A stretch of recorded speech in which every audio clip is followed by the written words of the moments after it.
The new world অর্ডারের আর একটা গুরুত্বপূর্ণ টপিকস হলো অর্থনৈতিক নিয়ন্ত্রণ, অর্থাৎ কোনো রাষ্ট্রের অর্থনৈতিক যে ব্যবস্থাটা আছে এই ব্যবস্থাটাকে নিয়ন্ত্রণ। তো আমরা যদি দেখতে পাই যে যে গরিব দেশগুলো, বিশেষ করে স্বল্প উন্নত দেশগুলো আছে, সেই দেশের অর্থনীতিটা নিয়ন্ত্রণ করে হলো এই সিক্রেট সোসাইটি বা ইলুমিনেটি।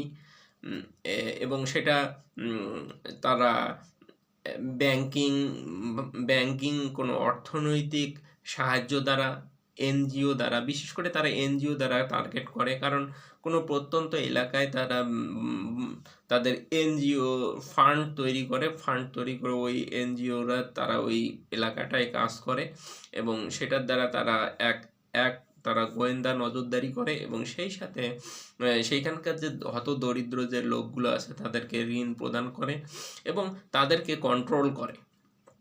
তো এই অর্থনৈতিক ব্যবস্থাটা এমন একটা ব্যবস্থা, আপনারা জানেন যে বিশ্ব ব্যাংক মূলত বিভিন্ন দেশের ঋণ দেয় এবং যে কোনো সময়, অর্থাৎ যে কোনো সময় তারা যে কোনো দেশকে তারা দেউলিয়ার পথেও নিয়ে যেতে পারে।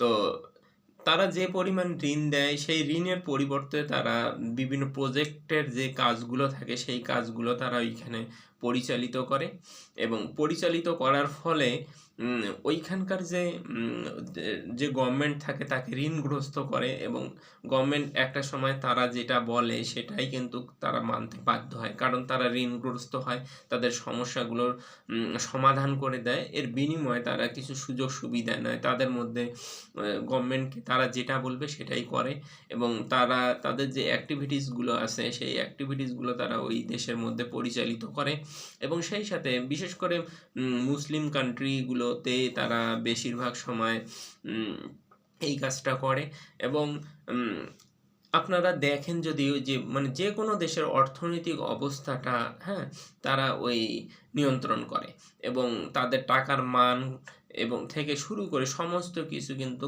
এই দ্য নিউ ওয়ার্ল্ড অর্ডার অর্থাৎ সিক্রেট সোসাইটিরা এই কাজটা করে, ইলুমিনেটি বাহিনী। এবং দ্য নিউ ওয়ার্ল্ড অর্ডারের একটা মূল বিষয় হলো সমস্ত অর্থ ব্যবস্থাকে তারা নিয়ন্ত্রণ করবে এবং গোটা বিশ্বে একটা মাত্র কারেন্সি থাকবে, সেটা হলো দ্য নিউ ওয়ার্ল্ড অর্ডারের একটা কারেন্সি। সেটা হতে পারে ডিজিটাল কারেন্সি কিংবা বিটকয়েন, এই ধরনের কিছু ভিন্ন ভিন্ন কিছু তারা নিয়ে আসতেছে।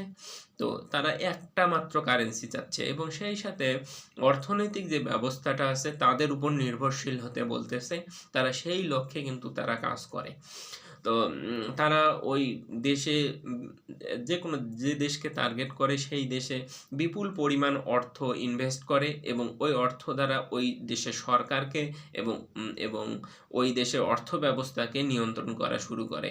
আপনি যখন কখনো ঋণগ্রস্ত হন তাহলে আপনি যার কাছে ঋণ নিয়েছেন সেই ব্যক্তির কিছু শর্ত থাকে, সেই শর্তগুলো আপনাকে পূরণ করতে হয়। তো আপনি বুঝতেই পারছেন তারা কিভাবে কাজ করে এবং তারা অনেক বড় ধরনের এজেন্ডা বাস্তবায়িত করে সেই দেশে। এবং আমরা যদি যে দেশগুলোতে এই কার্যক্রমগুলো পরিচালিত করে সেই দেশগুলোর দিকে যদি তাকাই তাহলে কিন্তু আমরা সহজে এর বিষয়টা বুঝতে পারি। কারণ আমরা যদি দেখি যে কোনো দেশের গভর্নমেন্ট যদি তারা ওদের সাথে ওদের কথার সাথে কিংবা মতানৈক্যের সাথে যদি না মেলে তখন তারা অর্থনৈতিকভাবে ওই দেশকে আক্রমণ করে এবং দেউলিয়ার পথে নিয়ে যায়। তখন কিন্তু ওই সরকার আর তাদের সাথে পেরে ওঠে না, তখন তারা খুব সহজে নিজেদের পছন্দ মতো একজন ব্যক্তিকে আবার ওই জায়গায় বসায় এবং বসিয়ে তারা তাদের এজেন্ডা বাস্তবায়িত করে। তো এটা অর্থনৈতিক ব্যবস্থাটা তাদের মধ্যে একটা রাজনীতির পরে অর্থনৈতিক ব্যবস্থাটাকে পরবর্তীতে তারা নিয়ন্ত্রণ করে। ঠিক এভাবে তারা সমস্ত কিছু অর্থাৎ সব কিছুকে নিয়ন্ত্রণ করে। তো আমি এইখানে সংক্ষিপ্তভাবে বোঝানোর চেষ্টা করতেছি। মোহাম্মদ কাসিমের স্বপ্নে আমরা দেখেছি দাজ্জাল খুব পাওয়ারফুল, দাজ্জালকে অনেক পাওয়ার দেওয়া হয়। তো এই পাওয়ার শুধু আল্লাহ দিবেন না, আল্লাহর সাথে সাথে দাজ্জাল নিজেও কিছু পাওয়ার সংগ্রহ করবেন, সেটা হলো এই এজেন্ট দ্বারা। তো আপনারা ভালো থাকুন, সুস্থ থাকুন, আল্লাহ হাফেজ।